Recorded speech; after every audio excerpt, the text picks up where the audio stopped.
I'm live. I'm feeling alive, feeling live.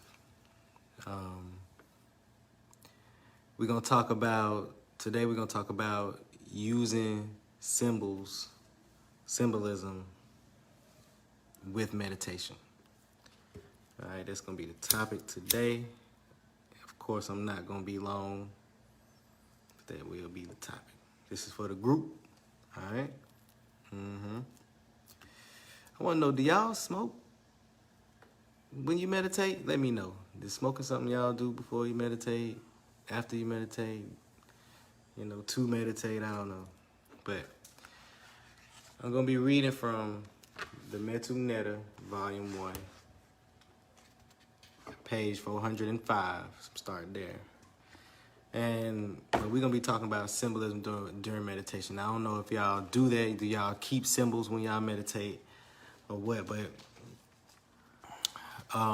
this book teaches that the ancients would use one picture to mean a whole bunch of things.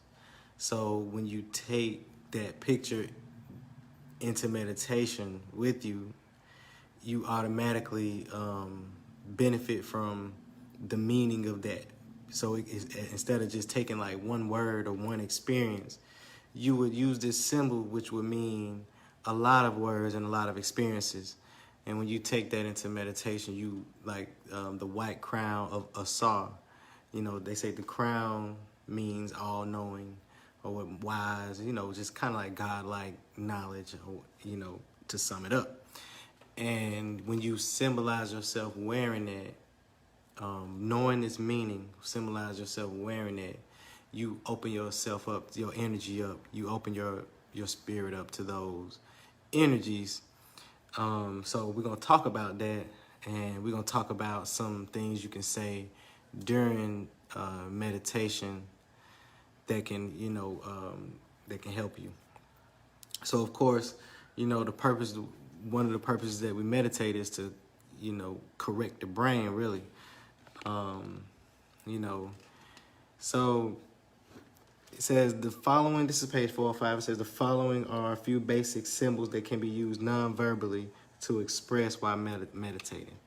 Now, I'm not really concerned as much about the symbols right now as is to the words that are associated with the symbols to help you with certain things during meditation.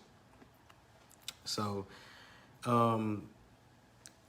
the first symbol is called the ab, and it associates with it all information relating to the will. Heru, self-reliance, confidence, courage, to submit to truth, and wise counsel from a sage, etc. Use this in place. It says, I have confidence in myself. I am self-reliant.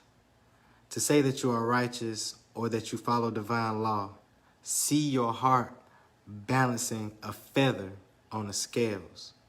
So, one of the purposes is to keep your heart as light as a feather in all situations. So you can be fluid, and that's one of the purposes of healing this brain. The second is the Ankh. Now, everybody know what the Ankh is, but the Ankh, actually, the word Ankh carries a heka or a chant with it, which is Om. And it's a hieroglyphic representation of the heka Om. As it corresponds with the undifferentiated life force, you will have to combine it with other Metu or symbols. With the Ua staff, I hope I'm saying this right, for health and happiness, with the Menat for joy, and the Kapara for spiritual or intellectual or physical fertility. First stage of meditation, stage 1 and 3. You see a brilliant white Ankh entering your body or of someone else as a symbol of healing, and I thought that's very interesting. How we can heal others with our thoughts, So the third is Apep, associate with it all negative emotions and sensual behavior patterns. It contrasts to Westerners who glorify categorize these behaviors as human traits they talking about Kemet. So he's talking about the Cometians, classify them as animal traits. Say the serpent will remind you of ambushing and venomous nature of emotions and sensuality. As the serpents and worms were the chief enemies of Ra, using them as symbols for your emotions will keep uppermost in mind that the uncontrolled indulgence of emotions will rob you of your vitality, upon which depends on your ability to invoke deities and through them to control your events in life. So really we have faculties, and one of the purpose of meditation is to awaken these faculties. All right, and you said to have a number of different ones that run with your chakras. So I know most of us know about chakras, but you have a long list of them that runs with your chakras of different faculties and different information. They really information centers and different powers that come along with awakening these information systems. All right, and I'm not gonna go through all of them, but the fourth is Aset. And Aset associate all ideas making the realization of your divinity the top priority in your life. Then there's the Ba. And the Ba, and they all have pictures. You got to get the book, the Metu Neter. But now I'm not going to read all of them, but I just want y'all to understand, basically, I'm not even going to keep going, but I want y'all to really understand the symbolism is the most important. So I had a symbol when I was doing music that I would keep with me when I started meditation. And it was the symbol that you would see at the beginning of all my videos and at the bottom of my clothing. It had like the question mark, but it was more like a map tracks. You know what I'm saying? So that was my symbol, and I would take that symbol into meditation. And that symbol had a bunch of meanings. So when I really reflected upon that symbol, when I put it into meditation, you know, it really helped keep me focused and grounded on where I was going, or and what I had to do in order to get to where I was trying to go. So I just want to stress how important having something symbolic. It can be anything, you know. Some people don't know it, but they might use their cross, you know, as a symbol that, you know, or they might use anything like a picture of their father or mother, you know, as a symbol. When is Jordan coming? I don't know, but give me a second, okay? I don't know, Quest.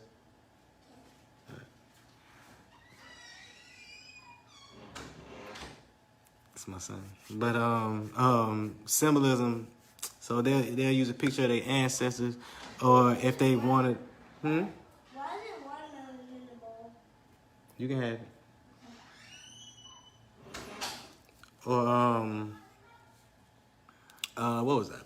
Or if you like to work out, you know, your symbol might be, you know, something that represents strength and full body vitalization and stuff like that. You know, if you want to, you know, eat more, you might have, your symbol might be, you know, something healthy that represents health to you in your life.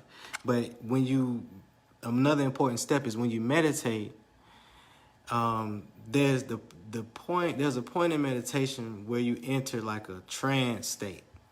And it's important that when you meditate, you recognize when you enter in that trance state, because that's the point where you are able really to correct your brain. So it's like you need to be awake when you're going to sleep. So it's kind of like you need to be waking up when you're going to sleep, or you need to be diligently focusing on that symbol or those words that you are choosing to use to empower you. And that point of time is very important. So when you sleep, or when you're starting to meditate and you get your body relaxed, you get your breathing rhythmic, and you notice yourself drifting, at that point is when you need to be pushing in all those strengths, all those things that you want to, all those positive thoughts about you, and all those things that you wanted to take into meditation. And you need to be working those at that point in time. All right, and you need to be following like a thought stream, or like a positive thought stream. Okay, all right. And that's really all I want to talk about, though. I wanted to get y'all on symbolism. Y'all, let's see if y'all can come up with a symbol. If y'all can come up with your own symbols. You know what I'm saying? If you have your own symbols, just leave them in the chat. But we was talking about symbolism, using symbols when you meditate, taking symbols into the deep state with you that mean that those positive outcomes that you want to determine. So you can use symbols, words of power, and we'll talk later about chants. I'll go over a few words of power and to leave y'all with.